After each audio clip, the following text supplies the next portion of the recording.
Okay,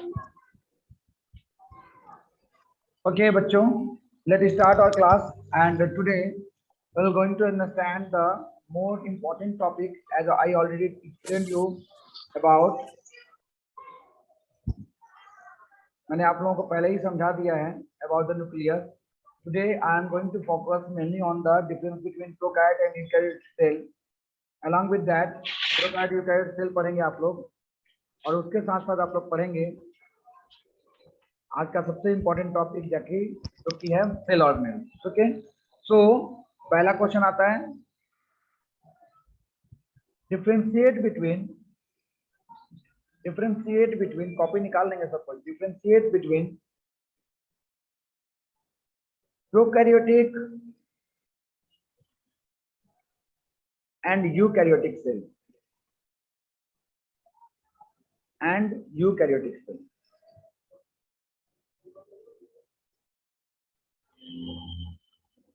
तो prokaryotic और eukaryotic cell क्या होता है? This is very common and hope you know, all of you know this.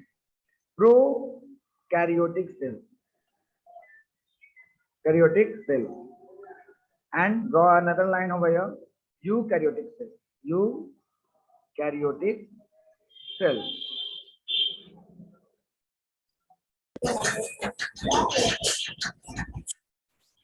I am muting all of you. Swati के यहाँ से बहुत आवाज आ रही है। So if I say about prokaryotic cell,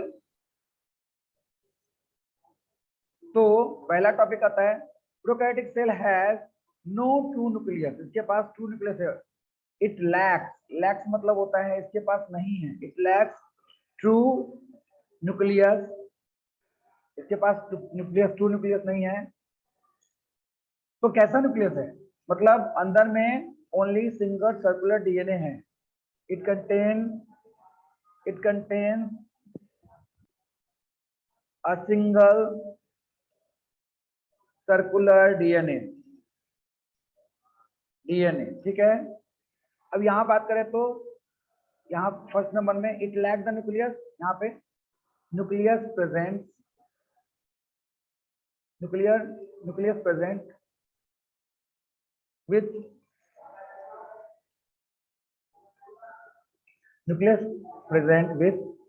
कैसे न्यूक्लियस प्रेजेंट है? विथ न्यूक्लियर मेम्ब्रेन के साथ प्रेजेंट है। यहाँ पे न्यूक्लियर मेम्ब्रेन नहीं था। कैसा स्ट्रक्चर है मैं ड्रॉ करके दिखा देता हूँ। Nucleus present with nuclear membrane है यहाँ पे, and DNA present in form of chromatin network. DNA जो है वो क्रोमाटीन नेटवर्क के फॉर्म में मौजूद है। क्रोमाटीन नेटवर्क डीएनए जो है वो क्रोमाटीन नेटवर्क के फॉर्म में मौजूद है, and they are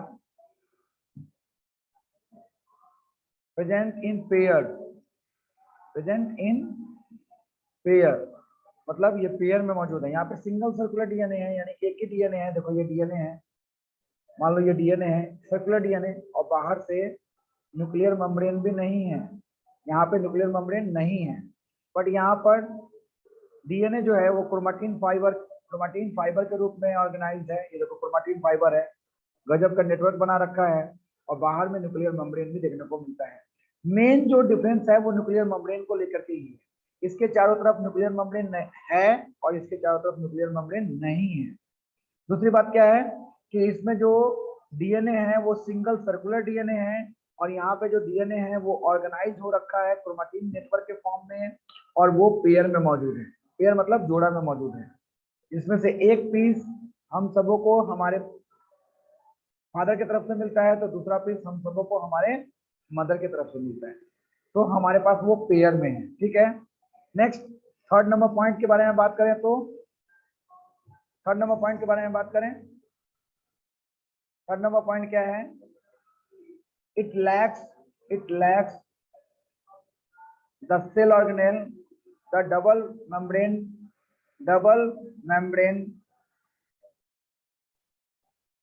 membrane bounded cell organelle, cell organelle मतलब वो सारे सेल ऑर्गेनेल जिसमें डबल मेम्ब्रेन है, जैसे माइटोकॉन्ड्रिया, इसमें डबल मेम्ब्रेन है, ये देखो डबल मेम्ब्रेन दिखाई दे रहा है, ये बाहर वाला मेम्ब्रेन और जो कंटिन्यूअस है, और अंदर वाला मेम्ब्रेन जो कि फोल्डेड है, तो ये डबल मेम्ब्रेन स्ट्रक्चर हो गया। इसी तरह से क्लोरोप्लास्ट डबल मेम्ब्रेन स्ट्रक्चर है। तो ये इस तरह के double membrane structure like mitochondria, Golgi body, chloroplast, mitochondria, हाँ, क्लोरोप्लास्ट, इसके अलावा गोल्गी बॉडी, हाँ, इस तरह के स्ट्रक्चर इसके पास मौजूद नहीं है। ड्रॉ कर लेंगे आप लोग, इट लैक्स मतलब नहीं है इसके पास the double membrane bounded cell organelle. तो ऑब्वियसली इसके पास ये सारे मौजूद हैं, या it contain double membrane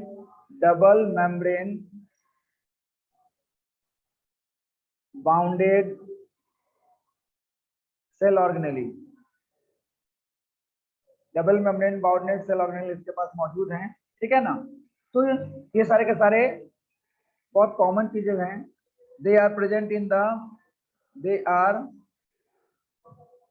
in lower organism. Lower organism मतलब बहुत छोटे छोटे ऑर्गेनिज्म जो होते हैं, माइक्रो ऑर्गेनिजम्स हैं, उनमें मौजूद होता है। They are present in lower organism. इसमें क्या लिखेंगे, they are present in higher organism, higher organism. अभी मैं आप लोगों को एक नेक्स्ट चैप्टर मतलब इसके अगले वाले चैप्टर में, अगले वाले चैप्टर का नाम तो टिश्यू है। टिश्यू के बाद वाला जो चैप्टर है जिसमें मैं बताऊंगा आप लोगों को डाइवर्सिटी ऑफ लिविंग ऑर्गेनिज्म, जब मैं उस समय पढ़ा रहूंगा तब आप लोगों को ये सारी बातें समझ में आएंगी कि लोअर ऑर्गेनिज्म किसको बोलते हैं यहाँ पर, और हायर ऑर्गेनिज्म किसको बोलते हैं। You will understand there. Okay, so these are the very common features that are the difference between prokaryotic cell and eukaryotic cell, and hope you all know it। ये सब चीजें आप लोगों को पहले से ही पता थी, जस्ट मैंने इसको क्लिक किया।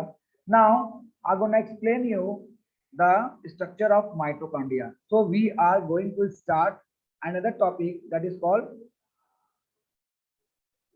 टॉपिक का नाम क्या है, cell organelle. So what are cell organelle? Cell organelle किसको बोलते हैं? All those structures that found in the cytoplasm is called cell organelle. All those cell structure, हर वो स्ट्रक्चर, तो भैया क्वेश्चन आता है what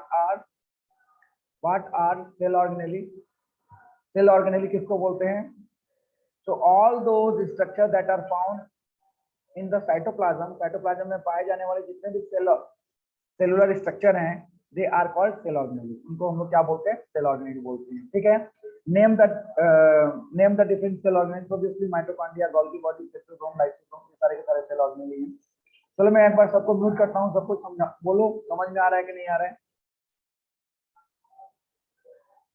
चलो सबको अनम्यूट कर दिया मैं, फटाफट बोलो, सबको समझ में आ रहा है ना? यहाँ तक कोई दिक्कत है ना? नहीं है ना? कोई दिक्कत नहीं है सर। चलो चलो आगे बढ़ते हैं। ये दो बच्चे एडमिट नहीं हो पा रहे हैं, इब्तिसाम और लक्की, काफी देर से ट्राई कर रहे हैं, पता नहीं क्यों। लक्की तुम एडेड हो क्या?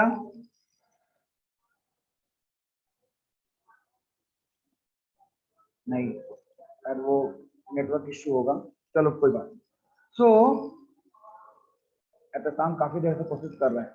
Okay, so what are the cell organelle? Cell organelle क्या होते हैं इसके बारे में मैंने आप लोगों को जिक्र किया। Now I gonna explain you about mitochondria. Mitochondria के बारे में आप लोगों को मैं एक्सप्लेन करने जाता हूँ। माइटोकॉन्ड्रिया, ये टॉपिक हमारा हो गया माइटोकॉन्ड्रिया। नोट करते चलेंगे फटाफट। This all things has been already given in my copy. मेरे कॉपी में सारी की सारी, मेरे नोट्स में सारी की सारी चीजें दी हुई हैं, you can note from there. So this is the mitochondria. Mitochondria look like sausages. ये कैसा दिखता है?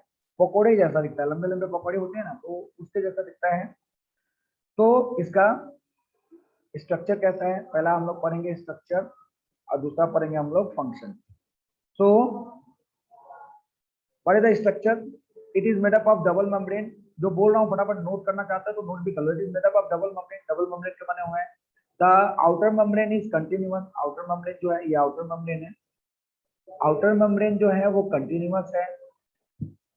And the inner membrane get infolded inside. और अंदर वाला जो मेम्ब्रेन है वो अंदर ही अंदर इनफोल्डेड हो गए हैं, ठीक है, ये अंदर की तरफ ये ऐसे मिला हुआ है, अंदर की तरफ इनफोल्डेड है।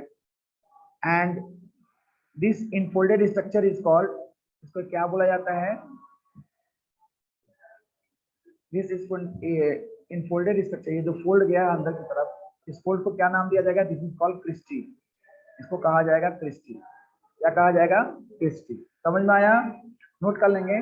The cristae, if I draw a very good diagram of cristae, it look like this. Cristae जो है इस तरह का दिख रहा है। And there are so many head like structure attach to the cristae, बहुत सारे क्रिस्टी से बहुत सारे हेड लाइक स्ट्रक्चर अटैच कर रखे हैं। And this head like structure is called, क्या कहते हैं इसे हम लोग, कोई बता पाएगा, F1 पार्टिकल। क्या बोलेंगे इसको, these are called F1 particle. Note करेंगे फटाफट बेटा, जल्दी जल्दी नोट करो, नहीं तो स्क्रीनशॉट ले लो। So mitochondria, mitochondria is made up of double membrane, made up of double membrane, double membrane का बना हुआ है। ये मेम्ब्रेन कैसा है, ये मेम्ब्रेन भी यूनिट मेम्ब्रेन है, यूनिट मेम्ब्रेन बोलते हैं। यूनिट मेम्ब्रेन कहने का मतलब क्या हुआ, जब बोलेंगे यूनिट मेम्ब्रेन तब बात एक समझ में आएगी आप लोगों को कि ये जो मेम्ब्रेन है, ऊपर से प्रोटीन, नीचे बीच में लिपिड और नीचे से प्रोटीन, यानी कि ये हो गया प्रोटीन का लेयर, ये हो गया प्रोटीन का लेयर, और बीच में जो है ब्रश बॉर्डर लिपिड का लेयर है, तो इसको बोलते हैं पीएलपी। ये जो मेम्ब्रेन है वो यूनिट मेम्ब्रेन का बना हुआ है। Outer membrane is continuous, outer membrane continuous है। And inner membrane is folded, अंदर वाला जो मेम्ब्रेन है वो फोल्ड हो चुका है। And this folded structure is called cristae, और इस स्ट्रक्चर को क्या बोलते हैं हम लोग, क्रिस्टी बोलते हैं। The cristae attach with several particles, crystal में बहुत छोटे छोटे दाने जैसा पार्टिकल चिपका हुआ है। And this is called F1 particles, हम लोग क्या कहते हैं, F1 पार्टिकल्स कहते हैं। So the there are two main chambers of the mitochondria, mitochondria में दो चैम्बर्स भी देखने को मिल रहा है। This is outer chamber, outer chamber, and this is inner chamber. Okay, it is an inner chamber. One more important thing that I am going to disclose among all of you, inner chamber. ठीक है, mitochondria के पास अपना DNA होता है, it has own DNA. Note करोगे, बहुत important topic है। It has its own DNA, इसके पास अपना डीएनए होता है। It has its own DNA, इसके पास अपना डीएनए होता है। एंड और एक चीज होता है, राइबोसोम, राइबोसोम, हाँ। एंड दस they can make their own protein, इससे ये क्या कर सकता है, दे कैन मेक देयर, मैं बोल रहा हूँ कोई नहीं, कुछ भी नहीं, ओन प्रोटीन। ठीक है, so it has its own DNA, इसके पास अपना डीएनए होता है और अपना राइबोसोम होता है, और जिस डीएनए और राइबोसोम की मदद से अपना प्रोटीन बनाता है, और उस प्रोटीन की मदद से ये अपना फंक्शन खुद ही कर देता है। it does not require the help of any other organism,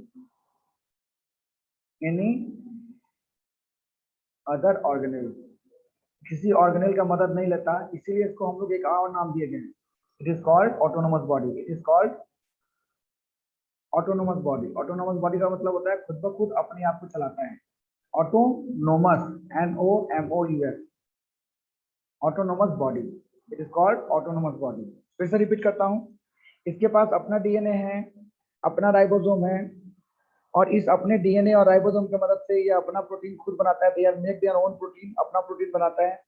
it does not take और require any other help of any other, does not require help of any other organelle, इसको किसी दूसरे ऑर्गेनेल को का हेल्प की जरूरत नहीं होती, इसीलिए इनको क्या बोला जाता है, they are also called autonomous body. Autonomous body दो हैं, दो ऑटोनोमस बॉडी है, एक है माइटोकॉन्ड्रिया, लिख लो फटाफट इसको, माइटोकॉन्ड्रिया इज ऑटोनोमस बॉडी क्योंकि इसके पास अपना डीएनए अपना राइबोसोम है, और दूसरा है क्लोरोप्लास्ट, ये प्लांट में पाया जाता है, क्लोरोप्लास्ट, क्लोरोप्लास्ट इसके पास भी अपना क्या होता है, इसके पास भी अपना,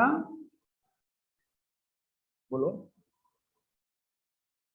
डीएनए होता है और अपना राइबोसोम होता है, इसके वजह से ये अपना प्रोटीन बनाता है और इस प्रोटीन के वजह से ये अपने बॉडी के अंदर होने वाले जितने भी केमिकल रिएक्शन है वो कर लेता है। इसको किसी से भी बाहर से प्रोटीन लेने की जरूरत नहीं पड़ती, एंजाइम लेने की जरूरत नहीं पड़ती, और इसलिए ये अपना काम स्वयं करता है, और स्वयं करने के कारण इसका नाम हो गया ऑटोनोमस बॉडी। ऑटोनोमस बॉडी, याद रखिएगा, ऑटोनोमस बॉडी बहुत इंपॉर्टेंट टर्म है, ठीक है। तो ऐसा क्वेश्चन आ सकता है, which two organelles are called autonomous body. Note करेंगे क्वेश्चन फटाफट, यहाँ क्वेश्चन नोट करेंगे। Describe the structure of mitochondria. Next, why are the mitochondria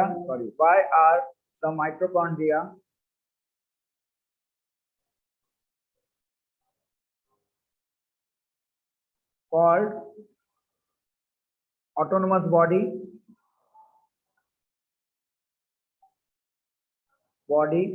तो क्यों ऑटोनोमस बॉडी बोला जाता है? Third number, what are cristae? Cristae किसे कहा जाता है? फिर अंदर में which cell organelle is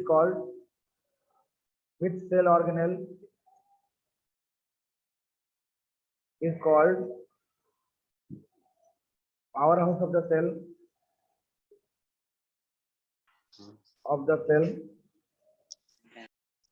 and why? क्यों कहा जाता है power of the house of the cell and or? So these are the very simple question. This cell organelle is called powerhouse of the cell. Now question number 5th. State the function of mitochondria.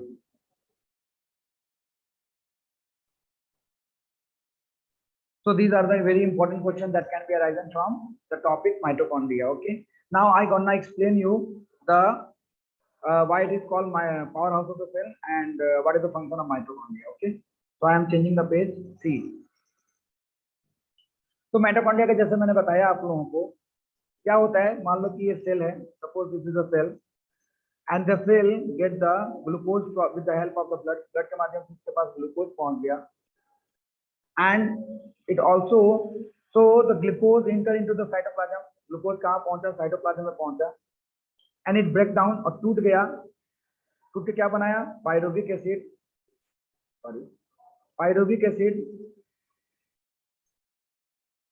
Glucose कहाँ पहुंचा? Cytoplasm में पहुंचा। किसके मदद से पहुंच गया? Blood और प्लाज्मा के मदद से पहुंच गया। ब्लड और प्लाज्मा के मदद से ग्लूकोज साइटोप्लाज्म में पहुंच गया। साइटोप्लाज्म में जाकर के कुछ एंजाइम की मदद से, किसकी मदद से? एंजाइम की मदद से, साइटोप्लाज्म में मौजूद एंजाइम की वजह से ये टूट गया, पायरुविक एसिड बनाया और और एनर्जी बनाया, 2 ATP एनर्जी बनाया। ये पायरुविक एसिड बनाया और एनर्जी बनाया। अब ये पायरुविक एसिड कहाँ चला जाएगा? माइटोकॉन्ड्रिया में चला जाएगा। देखो ये माइटोकॉन्ड्रिया है, माइटोकॉन्ड्रिया में चला जाएगा। ये पायरुविक एसिड चला गया माइटोकॉन्ड्रिया में। जैसे ही पायरुविक एसिड माइटोकॉन्ड्रिया में पहुंचा, बाहर से ये ऑक्सीजन डिफ्यूज करेगा और माइटोकॉन्ड्रिया क्या करेगा? पायरुविक एसिड और ऑक्सीजन के मदद से ये बनाएगा कार्बन डाइऑक्साइड, बनाएगा वाटर और बनाएगा एनर्जी, ठीक है। और इस एनर्जी को ये माइटोकॉन्ड्रिया स्टोर करेगा और क्या करेगा? और लिबरेट करेगा। लिबरेट मतलब छोड़ेगा, लिबरेट करेगा व्हेन नेसेसरी, जब भी जरूरत होता है इसको निकालता भी है। तो एनर्जी को स्टोर करता है, इसीलिए इसका नाम हो गया पावर हाउस। और जब जरूरत पड़ता है तब इसे लिबरेट भी करता है। लिबरेट का मतलब होता है छोड़ता भी। समझ में आया पूरा फेनोमेनन, पूरा प्रोसेस समझ में आया? फिर से एक बार एक्सप्लेन करें, जल्दी बोलो। Yes sir. एक बार रिपीट कर दीजिए। चलो फिर से समझो। ब्लड के माध्यम से और ब्लड और प्लाज्मा के माध्यम से, ब्लड में प्लाज्मा होता है, ब्लड के माध्यम से और प्लाज्मा के माध्यम से आ गया ग्लूकोज सेल के अंदर। सेल के किस पार्ट में आया? साइटोप्लाज्म में आया, ठीक है। साइटोप्लाज्म में मौजूद एंजाइम ने क्या किया?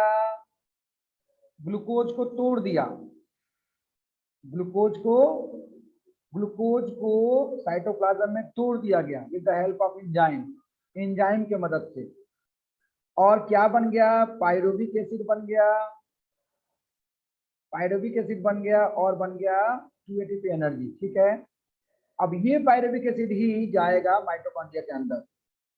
अब माइटोकॉन्ड्रिया, तो ये ग्लूकोज के टूटने के प्रोसेस को कहा जाता है, इस प्रोसेस को कहा जाता है ग्लाइकोलाइसिस। इस प्रोसेस को क्या कहा जाता है? ग्लूकोज जो टूट रहा है, ग्लूकोज लाइसिस माने टूट रहा है, ग्लूकोलाइसिस, तो उसको बोले ग्लाइकोलाइसिस। ग्लाइकोलाइसिस मतलब ग्लूकोज टूट रहा है, तो ग्लूकोज के टूटने के प्रोसेस को क्या बोला गया? ग्लाइकोलाइसिस। ये कहाँ हुआ? साइटोप्लाज्म में हुआ। ठीक है, साइटोप्लाज्म में ग्लाइकोलाइसिस हुआ, क्या बन गया? पायरुविक एसिड बन गया। पायरुविक एसिड कहाँ चला गया? माइटोकॉन्ड्रिया में चला गया। कहाँ चला गया? माइटोकॉन्ड्रिया में चला गया। और पायरुविक एसिड ऑक्सीजन के साथ होकर के ऑक्सीडेशन हो रहा है। क्या हो रहा है? ऑक्सीडेशन, यानी फूड का ऑक्सीडेशन हो रहा है। ऑक्सीजन के साथ ये रिएक्ट कर रहा है पायरुविक एसिड। इस प्रोसेस को क्या बोलेंगे? Oxidation of food. ठीक है, और उससे क्या बन रहा है? कार्बन डाइऑक्साइड बन रहा है, वाटर बन रहा है और एटीपी एनर्जी बन रहा है। एटीपी एनर्जी किस फॉर्म में बन रहा है? एटीपी। बाद में एक्सप्लेन करेंगे इसको और डिटेल में। एनर्जी दो फॉर्म में बनता है, हीट एनर्जी में बनता है और एटीपी में बनता है, बाद में डिस्कस करेंगे। तो एनर्जी बन गया। इस पूरे प्रोसेस को जो माइटोकॉन्ड्रिया के अंदर हुआ, इस पूरे प्रोसेस को क्या बोला जाता है? नोट कर लो बेटा, सेलुलर रेस्पिरेशन कहा जाता है। सेलुलर रेस्पिरेशन यानी कि सेल के अंदर होने वाला रेस्पिरेशन। हम लोग जो सांस लेते हैं और सांस छोड़ते हैं, ये रेस्पिरेशन नहीं है, ये ब्रीदिंग है। It is the breathing, we taking in the air and releasing the air. हम हवा लेते हैं और हवा छोड़ते हैं। Obviously, the air that we take is rich in oxygen and the air that we breathe out is rich in carbon dioxide. It is called breathing. But the actual respiration takes place inside the cell. Cell के अंदर respiration होता है और इस respiration के दौरान oxygen का utilisation होता है और कार्बन डाइऑक्साइड बनता है with the help of food. तो इस respiration को, सेलुलर respiration को क्या बोलते हैं? Oxidation of food. क्या बोलते हैं इसको? ऑक्सीजन के मदद से फूड जल रहा है, तो oxidation of food and releasing of energy. और इसमें कौन मदद करता है? फूड के ऑक्सीडेशन में और उसमें से एनर्जी निकालने में कौन मदद करता है? माइटोकॉन्ड्रिया।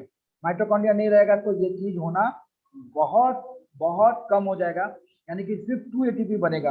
यदि माइटोकॉन्ड्रिया नहीं रहेगा तो इतना ही एनर्जी बनेगा, 2 एटीपी, और माइटोकॉन्ड्रिया रहेगा तो 38 एटीपी बनेगा। समझ में आया सबको? इसको क्या बोला जाता है? Cellular respiration. क्या बोला जाता है? क्या बोला जाता है? सेलुलर हाँ, तो यहाँ पे फंक्शन में लिखेंगे mitochondria help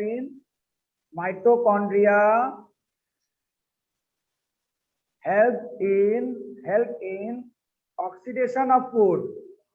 oxidation of food, food को ऑक्सीडाइज किया, thereby help in cellular respiration. ये सेलुलर रेस्पिरेशन में भी मदद किया।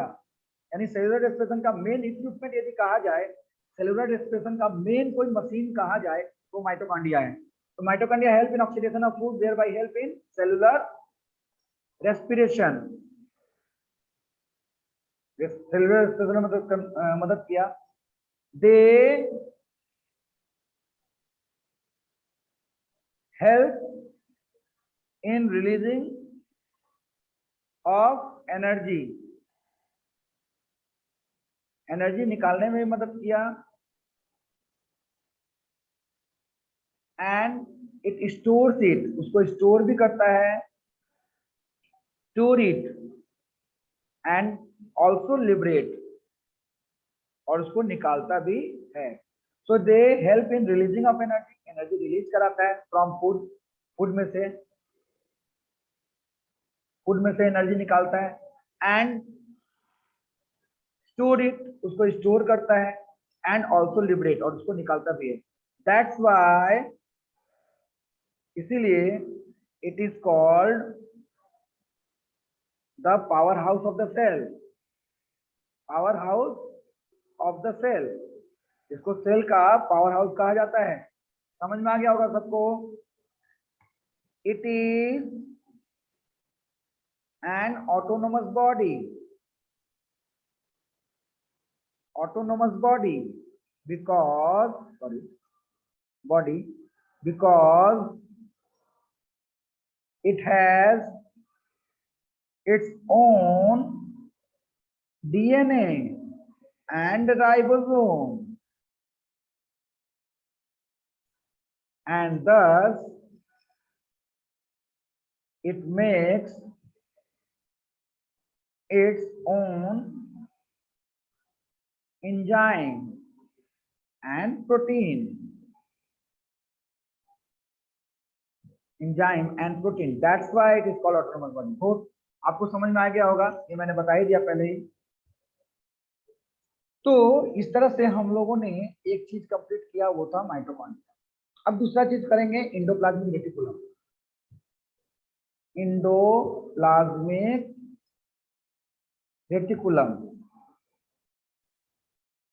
this endoplasmic reticulum is obviously found only in the eukaryotic cell। ये यूकैरियोटिक सेल में पाया जाता है, because when the cell membrane get enfolded, cell membrane जब अंदर ही अंदर फोल्ड खा जाते हैं, so they make like this kind of structure, ये इस तरह की स्ट्रक्चर बनाता है। This structure is continuous from nucleus to cell membrane। इस तरह का स्ट्रक्चर आपको न्यूक्लियस से सेल मेम्ब्रेन के बीच में देखने को मिलेगा, और सेवरल मिलेगा, एक दो नहीं, बहुत सारा देखने को मिल सकता है। दिस स्ट्रक्चर्स आर कॉल्ड, क्या बोलते हैं इसको हम लोग, इंडोप्लाज्मिक रेटिकुलम। यानी कि इंडो मतलब अंदर में, किसके अंदर में, साइटोप्लाज्म के अंदर में क्या बना हुआ है, रेटिकुलम। साइटोप्लाज्म के अंदर में, इंडो मतलब अंदर में, साइटोप्लाज्म के, रेटिकुलम मतलब जाल बना हुआ है, नेट बना हुआ है। और नेट किस लिए, किसकी वजह से बना, अंदर ही सेल मेम्ब्रेन फोल्ड खा गया। देखो ये सेल मेम्ब्रेन था, अंदर फोल्ड खाया हुआ है, और इसके वजह से ये क्या बना हुआ है, नेटवर्क बना रखा है। Very good. और इस नेटवर्क को हम लोग क्या बोलते हैं, इंडोप्लाज्मिक रेटिकुलम। आपके बुक में मिल जाएगा, मेरे नोट्स में मिल जाएगा।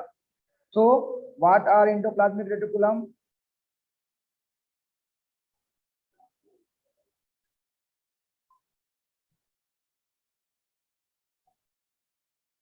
where are they found,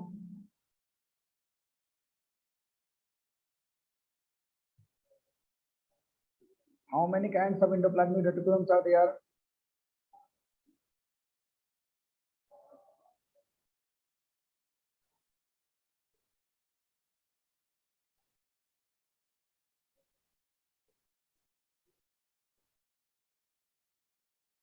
Differentiate between them।